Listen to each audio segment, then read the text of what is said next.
Ladies and gentlemen, the President of the United States and the Emir of the State of Kuwait.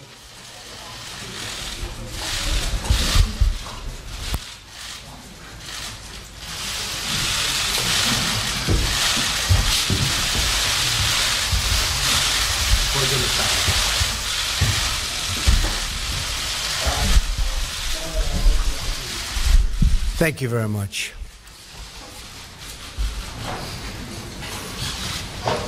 Good afternoon, and thank you for all being here. It's my great honor to welcome His Highness the Emir of Kuwait to the White House.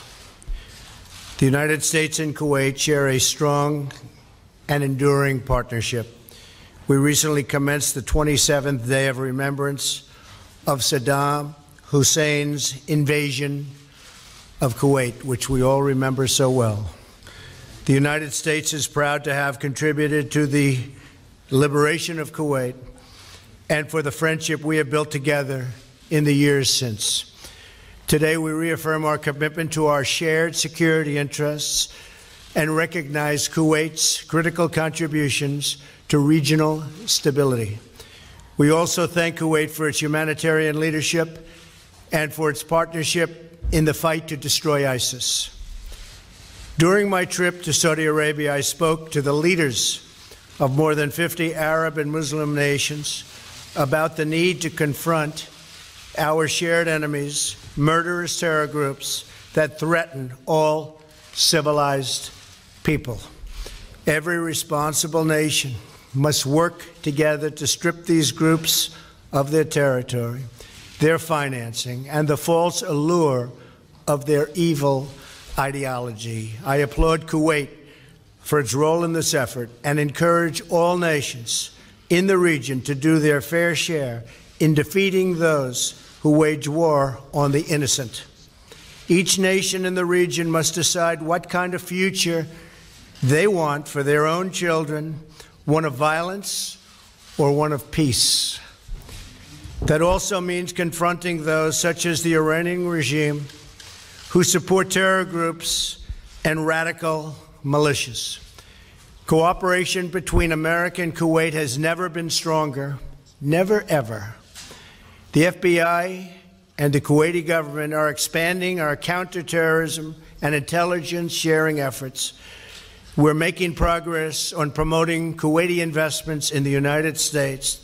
They're making tremendous investments in our country. They have great confidence in our country. We're also entering a bilateral agreement with Kuwait regarding customs enforcement. During the same period and the same trip to Saudi Arabia, which was my great honor, representing our incredible country, His Highness personally asked me to expedite a $5 billion agreement for the sale of American F/A-18 Super Hornet fighting jets for Kuwait. I am pleased to report that the State Department has now authorized this transfer and purchase, which will not only strengthen our mutual security, but will greatly benefit American workers. Kuwaiti's investments in America through its sovereign wealth fund are profitable for Kuwaiti people, and they create many, many jobs in the American workforce. I am pleased to report this year that Kuwait has taken delivery of 10 American-made Boeing 777 airliners. They're beauties. American workers build the best planes in the world by far, and we want them to be made available for those countries that want them. And Kuwait has been a big buyer of commercial airliners made by Boeing and others. Our partnership extends beyond shared economic and security interests. We're signing a memorandum to deepen the close educational ties between our two countries, enhancing English language, and that's what we're going to be doing. We're enhancing the whole relationship through the use of the English language, and that is something that's very exciting, I think, for both of us.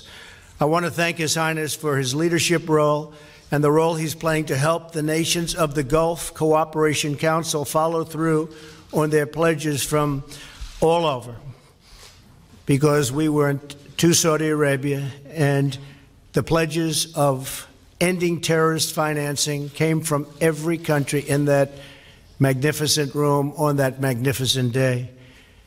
And we are addressing the ongoing GCC dispute.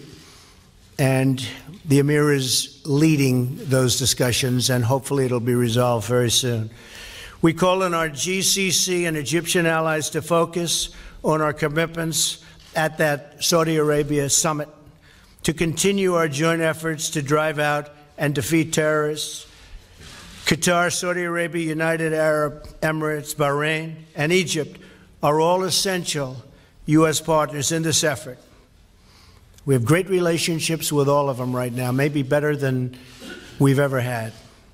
We will be most successful with a united GCC.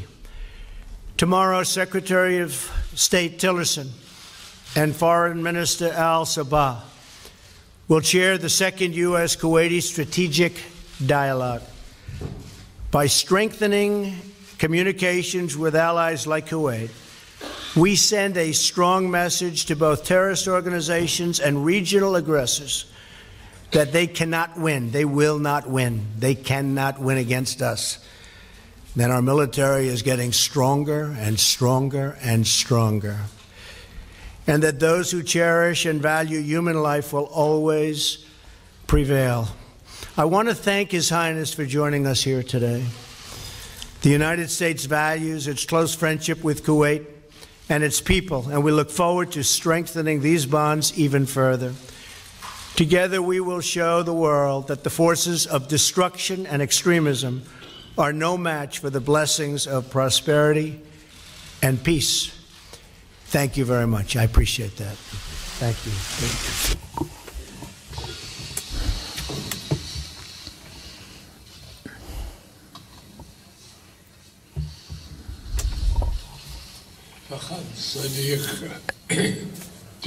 My dear President, Mr. President Donald Trump, Your Excellencies and Highnesses, ladies and gentlemen, I'm delighted and my delegation to be here today in Washington, this great city, in response to the invitation that His Excellency, my friend, President Trump has extended to me. I would like at the outset to reaffirm and send once again our condolences to the President and the people, the American people, about the victims of Harvey hurricane that hit Texas. And we are deeply affected by the human losses and the huge destruction in public facilities and property. I pray to God Almighty that He would make this, the coming hurricane that is about to hit Florida, for it to be a harbinger of goodness, not evil. I wish and hope that the losses would not be harmful to the American people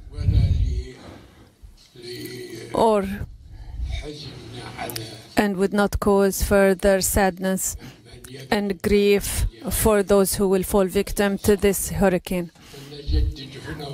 Once again, we reaffirm that we stand by our friends in the U.S. in fighting and confronting this issue. We have held deep and comprehensive discussions that reflect the depth of our bilateral and historic relationship and advanced relationships in all levels, at the political, economic, and military and security levels, in order to serve the mutual interests of our two countries and people. I here would like to commend the commitment that we have sensed here on the part of the U.S. about the security of the state of Kuwait. And within the framework of these relations, we remember with great gratitude the great role that the U.S. played when it assumed the leadership of the international coalition that liberated my country from the throes of the invading Iraqi forces and restored its freedom. And this memory will remain forever in the minds of the Kuwaiti people.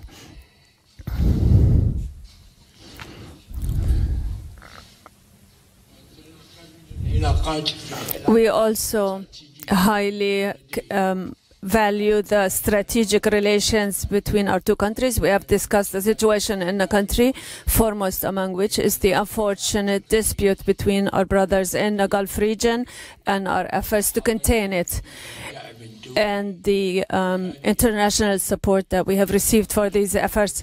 We have also discussed our common efforts in cooperation with the international community in fighting terrorism and ending the sources of funding for it. And in this regard, I would like to commend the prominent role that the United States plays in combating terrorism, especially the recent victories against terrorism. And we have also discussed the situation in Iraq and the catastrophic situation in Syria and Yemen and Syria and Libya, and we affirmed the need to end the fighting there through dialogue between the various disputing parties, and we have affirmed the necessity of the Security Council to shoulder its responsibility in maintaining international peace and stability, which represents the because the continuation of those struggles continues to be a threat. With respect to the Palestinian question, we have praised the recent U.S. efforts to move the peaceful process, and we affirmed the need to join efforts in order to reach a comprehensive and lasting solution to this problem on the basis of a two-state solution and in accordance with the international legitimate resolutions and the Arab Peace Initiative. Once again, I thank His Excellency the President for his kind invitation to us and for his kind hospitality, and we look forward to meeting with His Excellency the President in the state of Kuwait within the framework of our efforts to further enhance our relations and build on our strategic relationship in the service of the interests of both countries and peoples. Thank you, Mr. President.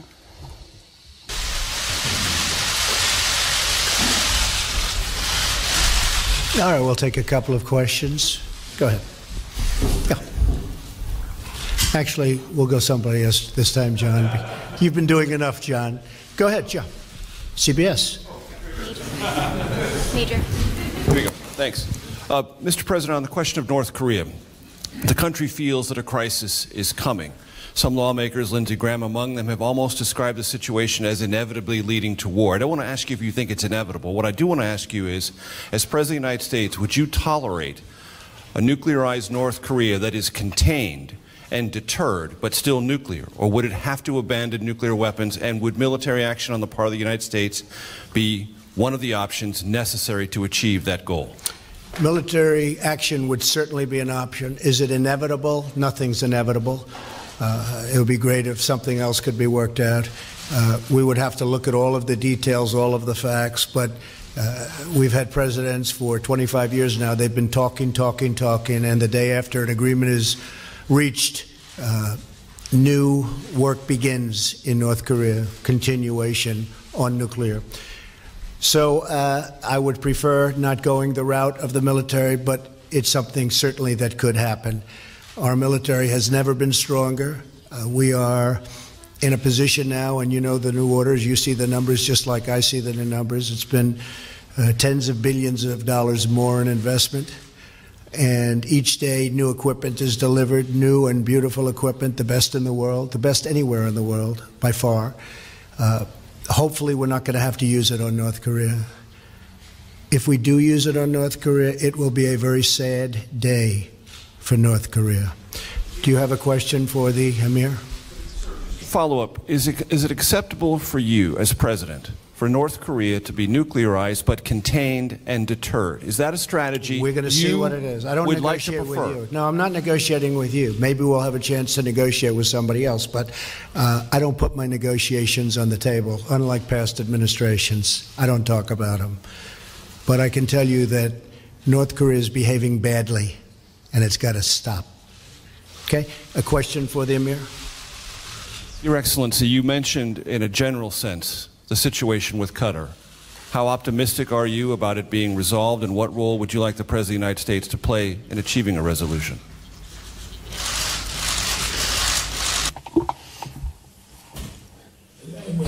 We still have hope that the dispute would be resolved between Qatar and its neighborly countries in the GCC, especially that our friends in the US and our other friends are assisting us in resolving this issue. I am optimistic that the solution will come in a very near future, God willing.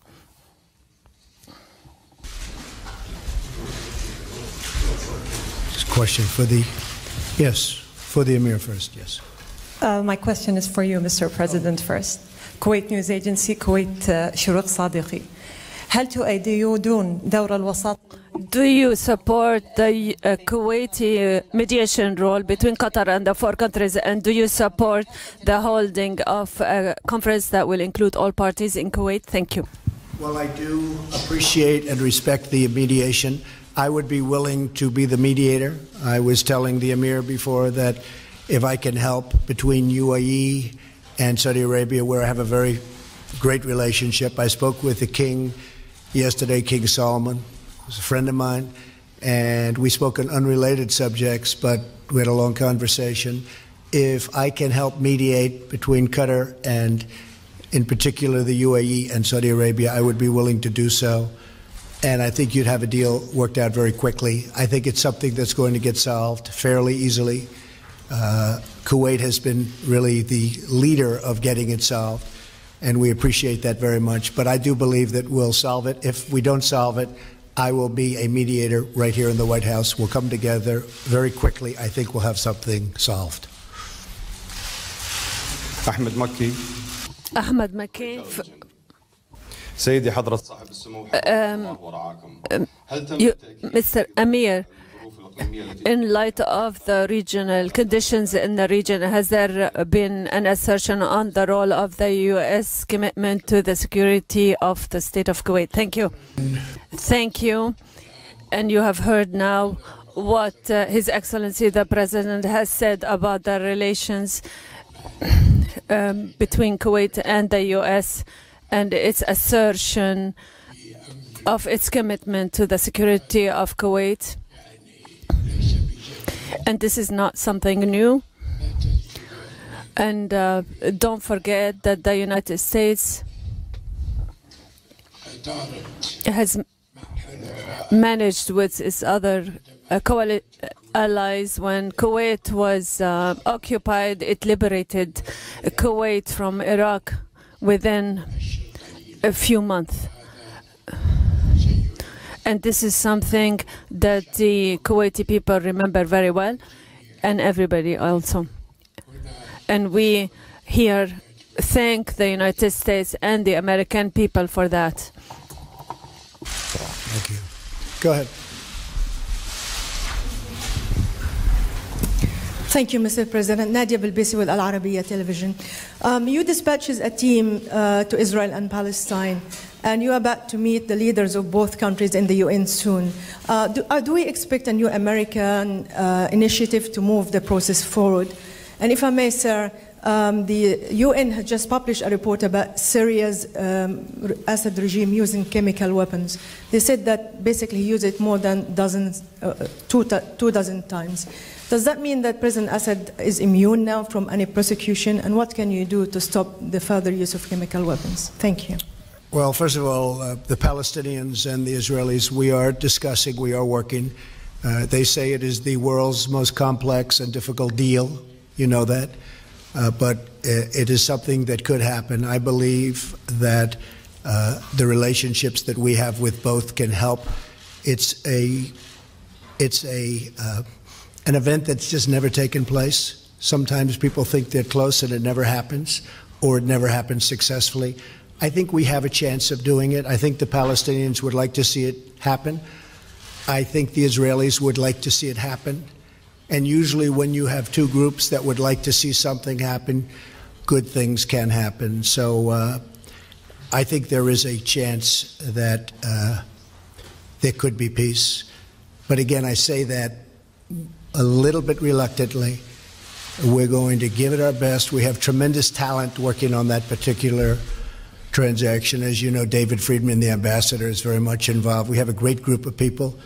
We'll see what happens. As far as the chemical weapons, I find it hard to believe that after what we did the last time, that Assad would do that again. I haven't heard what you just said, but I find that a little bit difficult to believe. But nothing would change. We would be extremely upset if he was using chemical weapons. As far as Syria is concerned, we have very little to do with Syria other than killing ISIS. What we do is we kill ISIS. And we have succeeded in that respect. We have done better in 8 months of my presidency than the previous 8 years against ISIS. So ISIS is rapidly disappearing, as you know, and that's because of our great military. The military has been absolutely incredible in terms of what they've done with ISIS in Iraq and in Syria. Do you have a question for the Emir?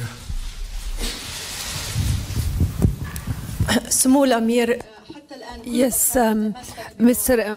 To the Emir, all the parties are holding on to their own positions with respect to Qatar. Where do you see a breakthrough in this dispute? Do you see any indications to make us believe that this crisis will come to an end? The hope has not ended yet. I would like to affirm that Qatar is ready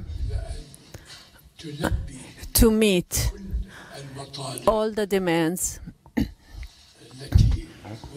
that were put, the 13 demands that were presented, and is ready to sit at the table to negotiate and to discuss with us all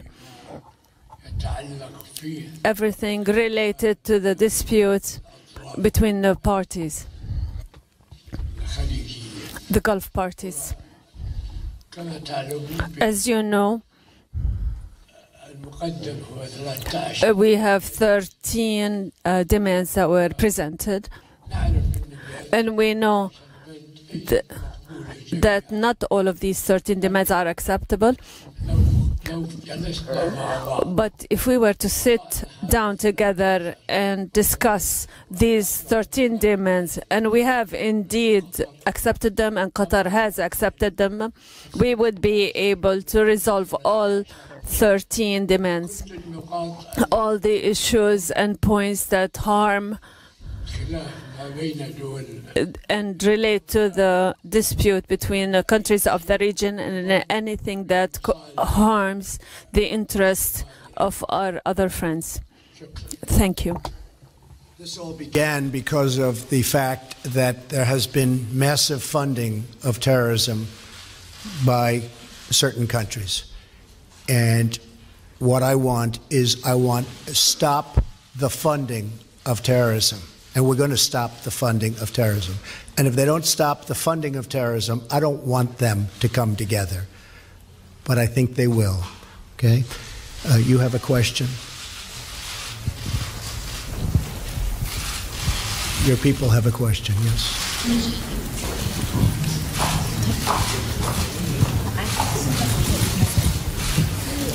Go ahead, to the Emir.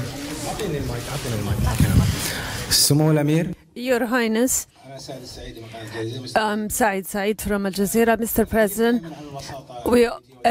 we talk about Kuwaiti mediation and supporting Kuwaiti mediation. Are the tracks and a meeting that happened in Kuwait which receive U.S. and international support? Is there in reality something clear and a breakthrough that has been accomplished in this crisis? Are we about to see at the beginning of a breakthrough, or Your Highness, are the issues so complicated? We talked about a deep discussion about all the issues.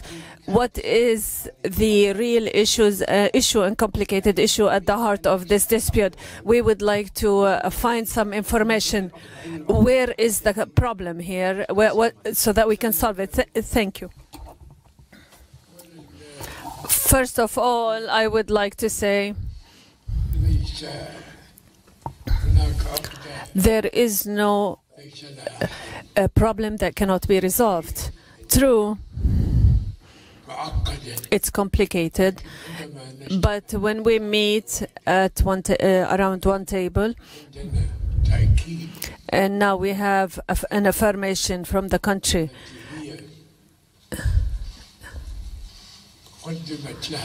to which some demands were presented by its brotherly nations in the Gulf region. When we hear that it's ready to discuss all these demands, we are not among those countries, but we are guarantors, and we can guarantee that we will pressure Qatar, because it's not in the interest of Qatar to remain outside the flock. Rather, it should join its brothers in the GCC. As you know, thank God, the wisdom of our brothers in the Gulf region, they should appreciate the situation we're in today, the situation in Syria, in Iraq, in Syria, and in Libya. Now is the time that we have to forget all these differences. It's true, we're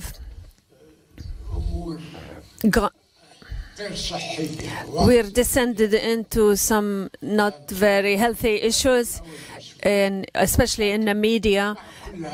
But in spite of all of that, we were one of the most people to be affected by this situation, by what our brothers in Qatar have done. But when that happened, and before this dispute came into existence, we met with our brothers in Qatar and put an end to this issue. And this is now a normal issue. We met in Riyadh in the presence of President Trump, and there was no one who to say that there was a dispute between us, but suddenly this dispute came into existence. Thank God now. What is important that we have stopped any military action, and these disputes, as I said, they are complicated, and we have seen the media campaign that is totally unacceptable to the people, because the media coming out of this country is against the people, not the rulers. And for that reason, we have received from Qatar a letter in response to the letter I sent them, and they are willing to sit down at the table and discuss all these demands which the other parties have put down. And we're talking about 13 demands, and I'm certain that all these 13 demands, some of them, a great part of them will be resolved, and the other part and perhaps we might not accept them, because anything that affects sovereignty we would not accept. But we are very hopeful.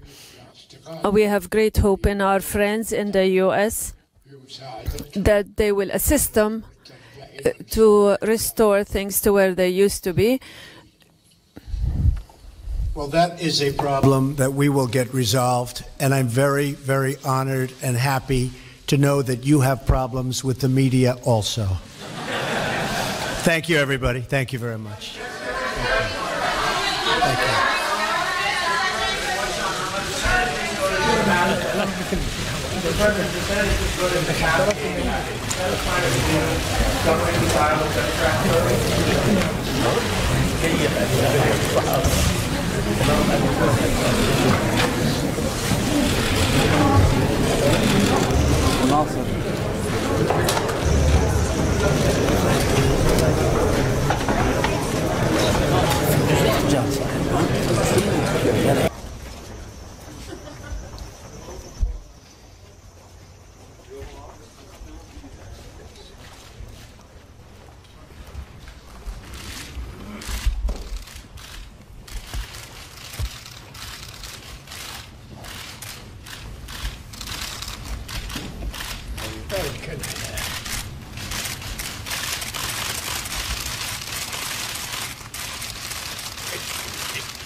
It is great to have the Emir of Kuwait in our presence and in the Oval Office and White House. We've been together before, have a great relationship, and as allies we've been working long and hard. We're being helped tremendously in the Gulf by the Emir and his representatives on trying to get things back with various states, and I think that's coming along nicely. We're going to be talking about that today with Qatar and some others. So we're going to be discussing that among many other things.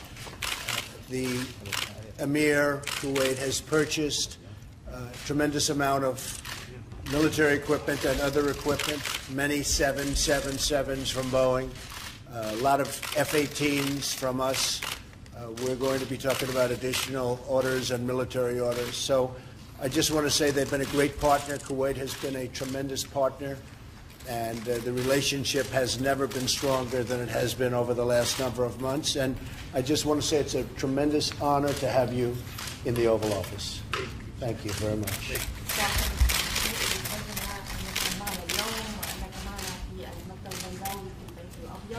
العلاقة الثنائية بين البلدين علاقة رائعة، ونحن كحلفاء نعمل عملا دؤوبا في منطقة الخليج معكم ساقط الأمور من أجل تعزيز كل أواصر التعاون، وأيضا من أجل حل المسائل. نعمل سويا مع الكويت على حل القضية بالنسبة لقطر، ونعمل معكم كذلك في قضايا أخرى، شتى القضايا الأخرى.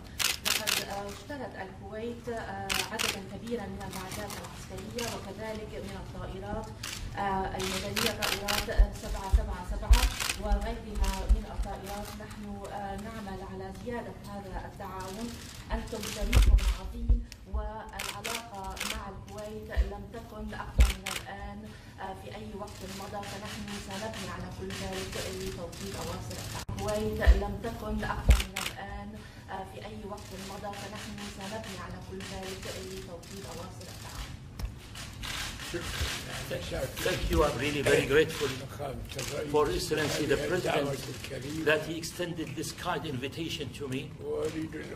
I would like to confirm to His Excellency to the press that the nature of relation between Kuwait and the United States of America, it is a good relation. And we will not forget forever the very strong stand from the United States toward Kuwait during the invasion of Iraq. Therefore, I hope that you would be sure that what His Excellency the President has said concerning what we will discuss this meeting, that we will discuss all the issues related to the region security. And we hope that the outcome of this meeting will be a very positive, it will give a very positive result for both our sides. Thank you. Thank you very much. Thank you, President. Very much. Thank you very much, everyone.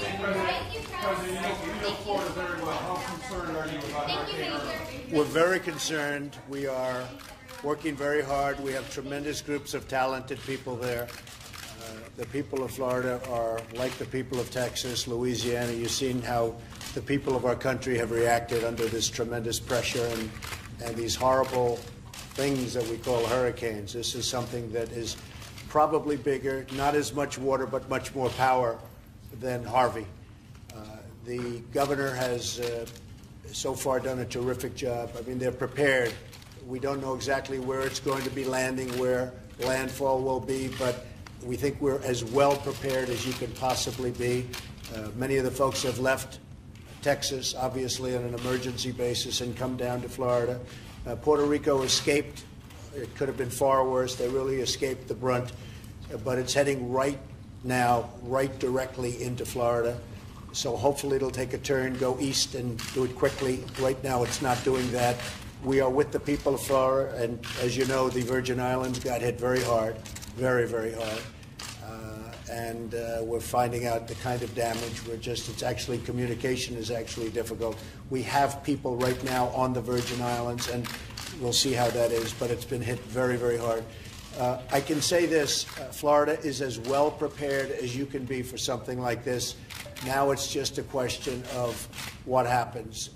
It's the largest hurricane they've ever seen coming out of the Atlantic, and the winds are the strongest, most importantly. This is the real problem. The winds are the strongest that they've ever seen in a hurricane coming from that region. So we're with everybody in Florida. We're working very hard. We have tremendous talent and really tremendously brave people to be there.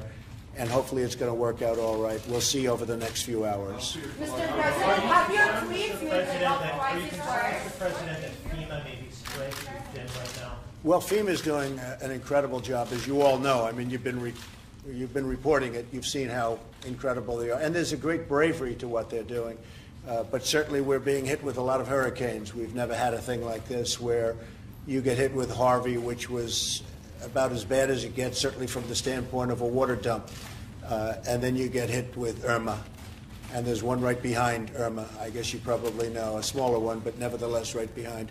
I think FEMA's been, I don't think anybody has done anything like they've done at FEMA, and they have done a really good job. You see what happened in Texas, and you see already in terms of what's going on in Florida. I have to also give a special shout out to the Coast Guard. The United States Coast Guard saved 14,000 lives in Texas, 14,000 lives. And now I think the number's even higher than that. These people, and they go right into the eye of the storm. You know what's been happening. Most of you have been reporting. The number is astronomical. I mean, what could have been a total catastrophe in terms of life has been obviously much less. So I just want to say that the Coast Guard of our country has really performed incredibly. I've never seen anything like it. I've gotten to meet them. I've gotten to meet a lot of the folks when I was in Texas, and these are tremendous people. They are now shifting a lot of their effort to Florida, right in the middle of it. The difference, again, being these winds are tremendous. They have never seen winds like this coming off the ocean. In the middle of it. The difference, again, being these winds are tremendous. They have never seen winds like this coming off the ocean. So hopefully it's going to not hit Florida very directly, but it looks like it's going to be hitting it. All right, thank you very much, everybody. Appreciate it. Thank you. Thank you very much. Thank you.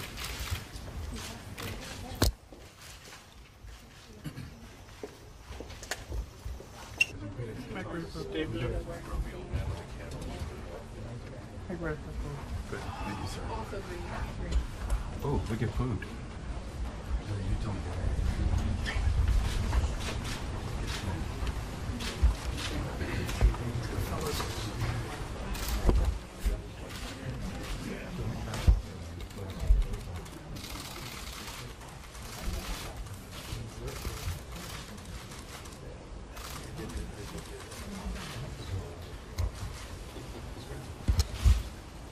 Well, thank you very much. First of all, it's a tremendous honor to have the Emir with us. The Emir of Kuwait is a very special person who I've gotten to know, the Emir with us. The Emir of Kuwait is a very special person who I've gotten to know over the years.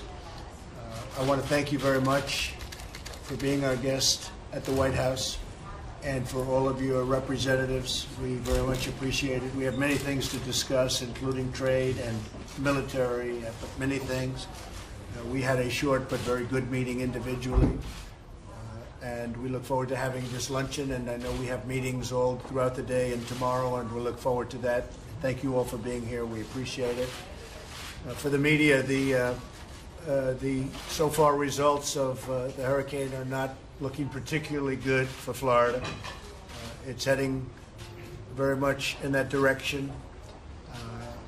We are very well covered from the standpoint of bravery and talent. We have tremendous people there representing us. From the Coast Guard to FEMA to everybody else. I've spoken to Governor Scott on numerous occasions, and they likewise are very well prepared. But the amount of wind that's coming in, we don't think we've seen anything quite like this one, 185 miles an hour, 150 miles an hour. We don't think we've seen anything quite like this. Some of the winds have gotten up to close to 200 miles an hour. So to the people of Florida, we just want you to protect yourselves, be very, very vigilant and careful. Again, the governor's working very hard. FEMA, the Coast Guard, all of our people are very well prepared. We're going to be knowing pretty soon, you know where it is. We have a pretty good accuracy as to path, but unfortunately, we'll be knowing pretty soon. Hopefully, we'll have some good news. That's what we're waiting for, is good news. Thank you very much. Thank you, everybody. Mr. President, long-term deal with Senator Schumer on the debt ceiling, permanent deal. Do you want that? Yeah, there'll never be a problem on that. Nobody would ever do anything with that. We had a great meeting yesterday with Nancy Pelosi and Senator Schumer, and it was a very bipartisan meeting. We could have done a longer deal, but that would have affected the military, as you know, so we really kept it for 3 months because of the military. We have a great respect for the sanctity of the debt ceiling. And Chuck does, and Nancy does, and we all do. So that will never be a problem. Debt ceiling will never be a problem. We would have done a one-year deal. We could have done a one-year deal, but we couldn't do it for one reason. It's called the military. We need the flexibility, especially in these times. And we're looking at major military. I was just telling the Amir that we're increasing the military purchases in this country by many, many billions of dollars. New fighter jets, new ships, things that we need, things that should have been bought over the last 10 years. We're making up for it. We have the finest military equipment in the world, and we're now the biggest of all buyers. So we're strengthening very substantially our military. But we couldn't have done a longer deal than the 90 days because of the military and because of the fact that we all wanted to have it all in one package. I did, but we all wanted to have it in one package. So I thought it was a really good, Mike was with me, our vice president, and we had Mike, you may want to say something about it, but I thought it was a very, very friendly, it was a meeting that we all wanted to get together and do something, and I think the primary reason was because you look at North Korea, you look at the hurricanes, you look at what's going on in the Middle East, and I said, frankly, it's time that we walk out and shake hands and have a deal. And they agreed, and I will tell you, it was there was a lot of spirit in that room, a lot of good spirit. But the reason we have the 90 days, which will, I believe, quite easily extend, but certainly we will extend on the debt ceiling because they understand the importance of debt ceiling. That's really a sacred trust. Do you want to get rid of that vote process entirely, Mr. President? Well, I think that, you know, it could be discussed. For many years, people have been talking about getting rid of debt ceiling altogether, and there are a lot of good reasons to do that. So certainly that's something that will be discussed. We even discussed it at the meeting that we had yesterday. It complicates things. It's really not necessary because you're talking about budget, so it's really not necessary. But it's certainly something we could discuss. But as long as it's there, it will never be violated.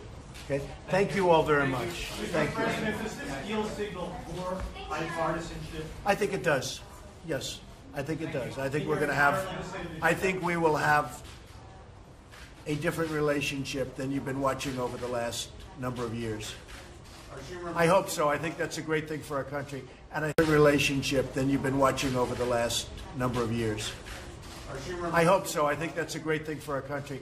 And I think that's what the people of the United States want to see. They want to see some dialogue. They want to see coming together to an extent, at least. And I think you see that with DACA. You see that with so many different things. I think you really saw it yesterday, loud and clear. The people of the United States want to see a coming together, at least to an extent. We're different parties. We have different thoughts, different feelings, different ideas. But I think you're going to see a much stronger coming together. One thing we agree on, we agree very much on a strong military. We agreed very readily on Harvey, the hurricane. Little did we all know, sitting in that room, we had just gotten the early signs of the magnitude of Irma, which is potentially more devastating than Harvey.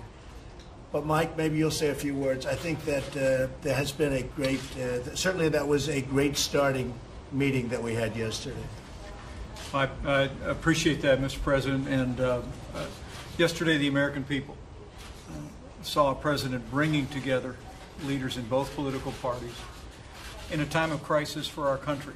The people of Texas are still recovering from a historic and devastating storm in Hurricane Harvey. The President has focused our entire administration on being there for the recovery and rebuilding.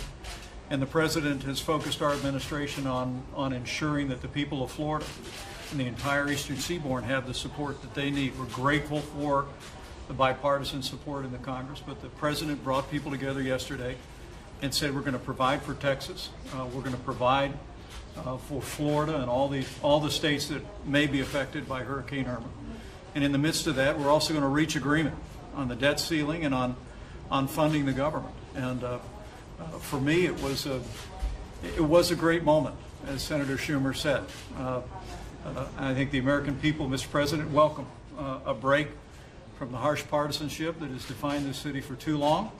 The ability to come together, I think, gives us all great confidence that we'll find progress on a broad range of issues to get the economy moving and make America more secure. One of the things we're very happy about was the quick funding, and you saw that very quickly. We funded Harvey, and the initial fundings are all there. They're all in place.